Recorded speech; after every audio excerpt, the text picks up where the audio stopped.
Hold up. 50 Cent just blasted out some grimy footage allegedly connected to T.I. and Jonna Johnson, the daughter of Philant Johnson, inside an Atlanta penthouse, and the internet instantly caught fire.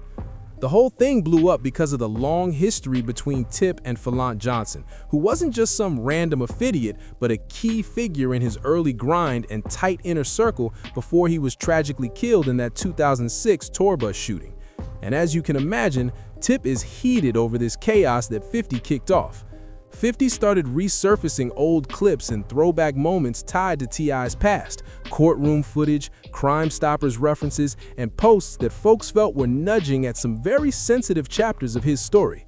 But here's the thing, 50 never actually says it outright. That's his playbook. He'll drop something that feels half trolling, half threat, then lean back and let the internet do the detective work.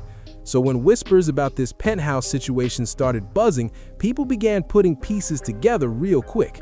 Some viewers swore he was trying to reveal something deeper. Others rolled their eyes and said he was simply fanning the flames, since stirring drama has been part of his brand for over 20 years. Now listen to this. If you really want to understand why these rumors caught traction, you've got to rewind and examine Tip's bond with Philant Johnson's daughter, Jonna Felicia. Because this didn't begin in a scandal. It began with loyalty, heartbreak, and a promise made almost 20 years ago. Back in 2006, Philant Johnson lost his life during that tour bus shooting. The tragedy rocked Tip's entire circle. Phil wasn't just security or business muscle, he was family. Reports at the time claimed Phil stepped in during the gunfire to shield Tip, which made the loss cut even deeper. And after that, T.I. publicly vowed he would always protect and provide for Phil's loved ones, especially Jonna. Fast forward to 2017, and that promise showed up in a very public way that fans still talk about. T.I. surprised Jonna with a brand new Honda as a back-to-school gift heading into her senior year. The clip went viral after he posted an emotional Instagram video showing the car outside with a giant red bow sitting on top. In the caption, Tip spoke directly to Phil, promising their loyalty would never fade. He applauded Jonna for staying focused, keeping her grades strong, and steering clear of the street distractions that surrounded their generation. He even highlighted her high GPA and the maturity she carried despite growing up without her father. At that moment, the internet responded with overwhelming support. Fans commended T.I. for honoring his word and standing beside his fallen friend's family. Some media outlets even labeled it one of hip-hop's most heartfelt loyalty stories, especially since Tip had previously mentioned helping fund her education and remaining active in her life.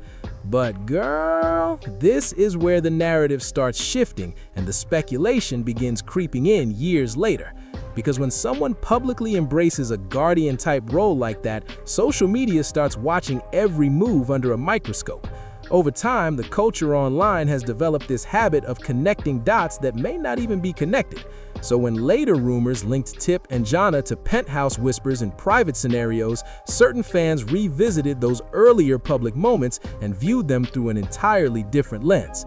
Now, to be clear, there has never been verified proof backing those allegations. But in today's viral ecosystem, perception can travel just as fast as confirmed facts. And since Tip's loyalty to Phil was so openly documented, any rumor tied to Phil's family automatically hits an emotional nerve for longtime supporters. That emotional weight is exactly why this situation detonated across the timeline. Because for many people, this doesn't feel like ordinary celebrity tea.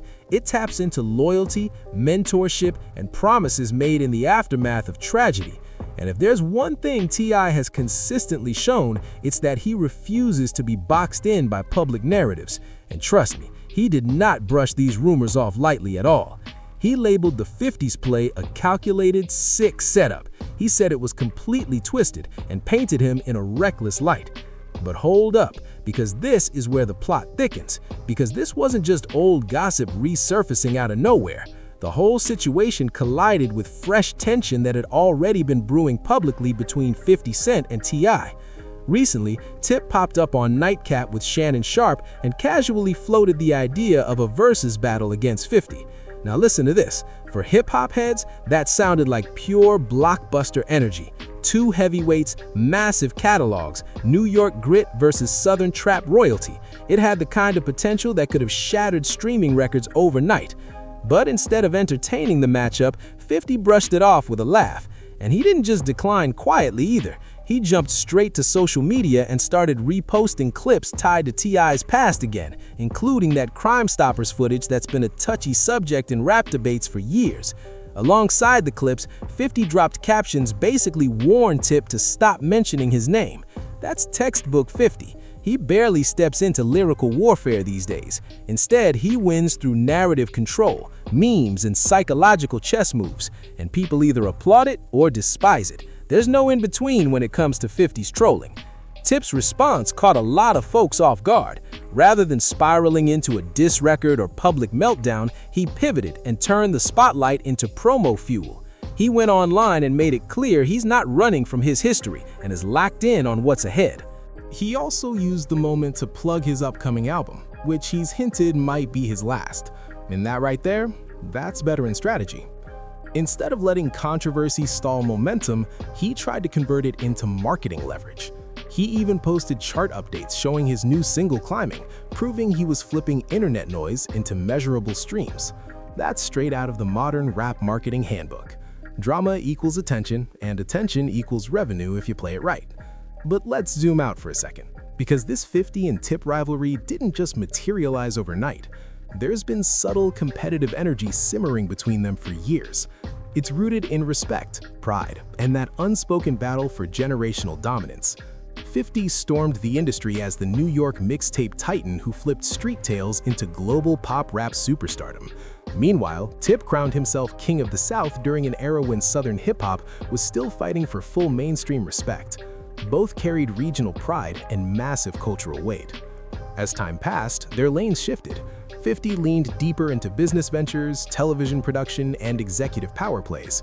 Tip stayed immersed in music, activism, and being a cultural commentator.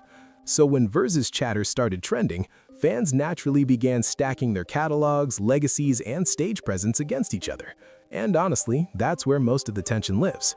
From a numbers perspective, the 50's Get Rich or Die Tryin' era is nearly untouchable. That project alone delivered hit after hit after hit. On the other side, Tip crafted a longer mainstream run with multiple chart toppers, major collaborations, and crossover singles spanning close to 2 decades. So when people debate who wins a 20-song Versus clash, it gets layered. Some argue the 50's peak dominance and nostalgia factor could carry the night. Others insist Tip's catalog depth and feature resume would shine brighter in a live setting. But here's the twist. 50 seems completely uninterested in testing that theory. Many industry observers believe he avoids versus battles because he operates with a chessboard mentality. From that angle, stepping into a battle puts him on equal footing, and if there's even a slight risk of losing public opinion, that could chip away at his broader brand dominance. So instead, he stays positioned where he controls the storyline through humor, trolling, and strategic business moves. And honestly, it's been wildly effective. Now back to this Penthouse rumor angle, because whether it holds weight or not, it exposes how social media has permanently reshaped rap beef. In the early 2000s, artists sparred through diss tracks and radio interviews. Today, one Instagram post can ignite week-long debates and full-blown YouTube breakdowns. And 50 might be the clearest example of someone who mastered that digital battlefield. He doesn't need a studio session to command attention anymore. A caption paired with an old clip can generate more traction than an entire diss record. For Tip, the real challenge becomes protecting both his defense and his legacy. He spent years branding himself as a mentor, community advocate, and elder statesman in hip-hop. So when old rumors or personal narratives resurface, they hit directly at that carefully built image. That's why people listened closely when he described the situation as a setup. From his perspective, the narrative is being twisted to damage his reputation rather than expose the truth. And in celebrity culture, that fear is constant, because once a rumor sticks online, it can shadow someone indefinitely, proven or not. Another layer to this? Fans themselves now fuel the conflict. Comment sections don't just observe anymore, they steer the storyline. Viewers dig up archived footage, align timelines, and sometimes craft entire theories that artists feel forced to address. In this case, the internet practically turned into a courtroom of public opinion. Some defended 50s trolling as a core element of hip-hop culture, others felt dragging family-adjacent rumors into the arena crossed a serious moral line. Meanwhile, Tip supporters framed his reaction as calculated and grown, choosing to spotlight the music and plans instead of spiraling deeper into chaos. If there's one undeniable truth here, it's that this entire saga amplified visibility for both artists. 50 Cent seized viral dominance across timelines, T.I gained fresh promotional energy for his new releases, and fans received yet another installment in one of hip-hop's longest-running personality standoffs. Looking ahead, the real question is whether this friction stays confined to social media or ever bleeds back into the booth. Historically, 50 thrives in trolling arenas, but rarely steps back into full lyrical warfare these days. Tip, however, has hinted that his upcoming project may unpack industry dynamics, personal conflicts, and legacy reflections. So now, listeners are dissecting every bar, waiting to see if subliminal shots slip through the cracks. There's also fan-driven speculation, strictly speculation, that the Penthouse narrative could resurface anytime their names intersect again. That's the nature of internet folklore. Once a controversial storyline enters public consciousness, it never truly fades. It just waits for the next trending spark. At its core, what we're witnessing isn't just rap beef. It's a case study in modern celebrity branding, digital warfare, and narrative dominance. 50 embodies strategic chaos marketing.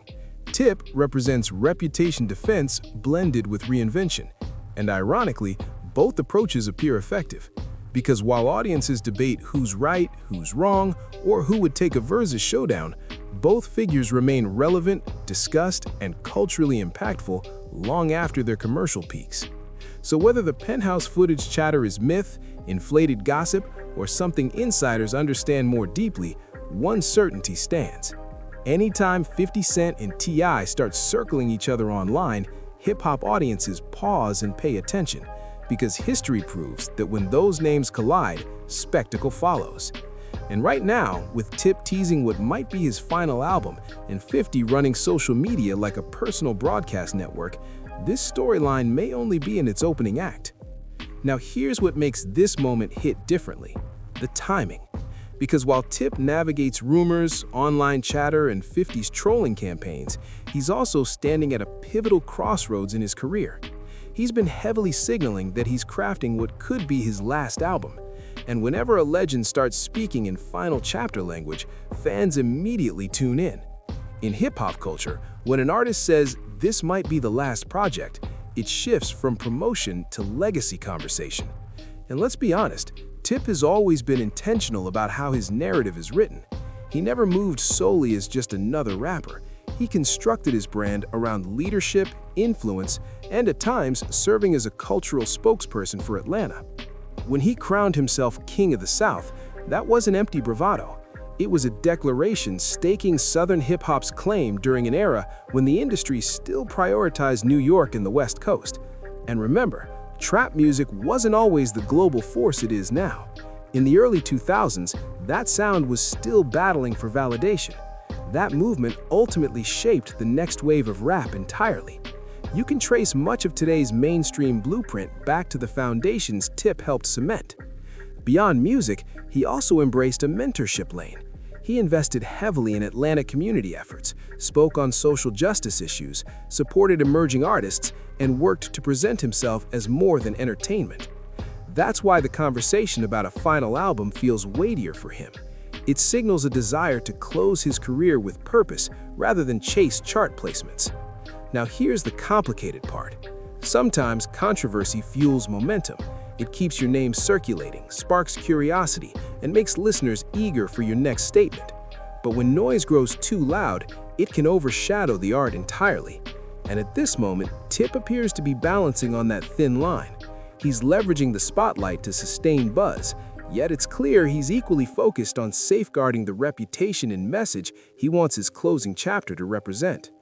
If we zoom out even further, this saga taps into something hip-hop audiences quietly love debating: Atlanta versus New York. That's why when 50 and Tip exchange energy, it doesn't feel like just two artists sparring. For many observers, it feels like two eras colliding, two philosophies clashing, two regions that collectively sculpted modern hip-hop. And low-key, that might explain why this entire situation has people glued to their screens. It's no longer simply about who wins a rap battle.